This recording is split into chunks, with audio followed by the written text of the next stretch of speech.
Have you ever wondered why parents are sensitive about their children who are late bloomers? A late bloomer is someone who develops their talents or capabilities later than expected. An example is that adult child who's still being cared for or financially supported by the parents. It could also be that child who develops more slowly than their peers, but eventually catches up or surpasses them. Many parents want to believe that their kids who are average or who haven't picked up are late bloomers who will eventually do well. There are those who will get frustrated with these kinds of parents and accuse them of pampering or pandering to their kids instead of showing them tough love. How do you explain grandparents paying the school fees of their grandkids when the parents are able-bodied men and women, and when you try to advise them, they quickly rise to the defense of their kids? A friend of mine recently expressed frustration over how his mom pampers his older sister, who is not doing so well, even though he is the one doing everything for his mom. She will take money from him, and the money will ultimately find its way to his sister. As far as he was concerned, his mom was indulging his sister in her mediocrity. This is actually common in most homes, and after a while it's accepted that those people are their parents' favorites. As I was pondering on what my friend said, it occurred to me that we really underestimate the depth of a parent's love. Love is a power that compensates in order to create an equilibrium or a balance. This is what every parent seeks to do with their slow bloomers or late bloomers. They compensate. They compensate by taking from this side to the other side. It doesn't mean that they love you less. It just means they are creating a balance so that the family can be in a state of equilibrium. This is what we see God also doing with the poor in our midst.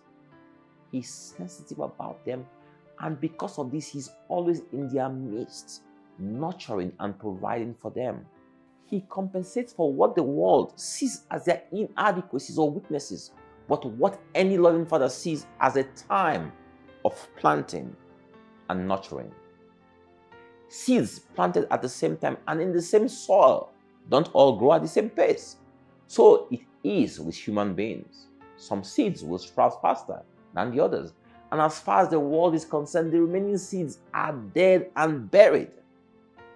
Mankind sees the green leaves as a sign of life. But the God of the seed, who has planted the seed, knows that the seed is life. And so He continues to nurture the seed. He continues to till the soil and water it. Last rainy season, I bought and planted some flowers. Some adjusted to the shock and stayed green, while others dried up. As the rainy season came to an end, it appeared all hope was lost, and some of those around me suggested it was time to uproot them and do away with them since they were dead. But I knew what each one of them cost me. I was not ready to give up on them. With the December harmattan, they became more withered, but I insisted they should give them more water. January came and they looked much worse, but I said, more water in the morning and evenings. Then, a few days ago, my chief of staff said to me that those dead flowers are now turning green. Those dead flowers are now turning green. It was hard for me to give up on them because they cost me a lot. It's hard for a mother to give up on a child because she paid the price of labor. How much more God, who bought you with a price, His Son. You were bought with a price, and that's why God will never give up on you. Men will say you are dead and buried, but God says you have been planted. As that seed is trying to sprout, there might be a rock or pebble in its path, but as God continues to till the soil, the rock gets dislodged. As God continues to water the soil, your roots have an easier path through the soil. The more the world says you are dead, the more God continues to water your soil, and the more your roots continues to spread deeper and farther, until one day, the world will say you have hit rock bottom, but God will say you have hit a firm foundation, and it's now time for you to start sprouting. Child of God, the God we serve never gives up on you. Only you can give up on yourself. After Samson told Delilah his secret, she made him sleep on her knees and got someone to shave the 7 locks of hair on his head.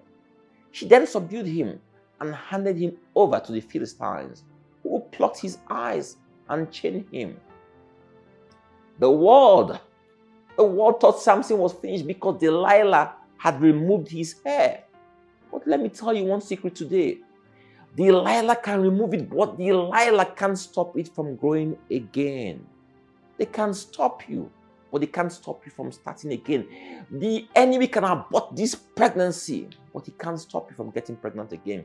They can get you fired, but they can't stop you from getting another job.